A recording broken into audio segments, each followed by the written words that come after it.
So we cannot be complacent and take our cherished unity for granted, and we cannot for a moment assume that we will be immune to this. And that's why our Forward Singapore exercise is so important.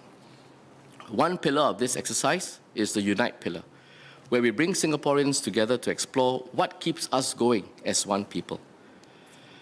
This is, of course, not a new agenda. National unity has been one of our foremost priorities for many years. But aspirations change, challenges are different, they have shifted, and the context in which we tackle these issues must also change. And so we must be alive to all of these changes, take cognizance of them, and work out what would be the new approach in this new compact to tackle these issues. For instance, how do we create deeper personal social bonds, particularly in a world that is so digitally connected? How do we nurture what is common between us, whilst at the same time celebrating our individual diversity? How do we stay united in the face of global headwinds? I've attended several Forward.sg dialogues, met a range of people from different backgrounds, exchanged many views, some of which I will share here.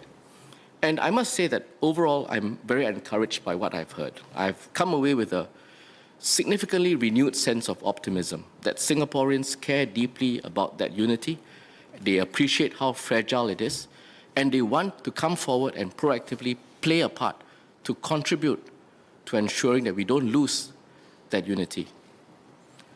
One key takeaway is that this unity is really not an abstract concept. Unity, cohesion, harmony. Sometimes if you don't pay attention, you might think it's just an abstract concept, but it is not. And we achieve it not by ideas alone, but more importantly, by having it embedded in our daily lives, part and parcel of what we do, where we go, who we see, and the people we socialize and work with. It is realized through these shared experiences, the various social and communal interactions that we may have, and the spaces that we have to do so. I've been minister at FCCY for almost 3 years now. I started almost 3 years ago when we were in the thick of COVID. We couldn't come together. Safe distancing measures meant that we had to keep people apart when our very mission was to bring people together.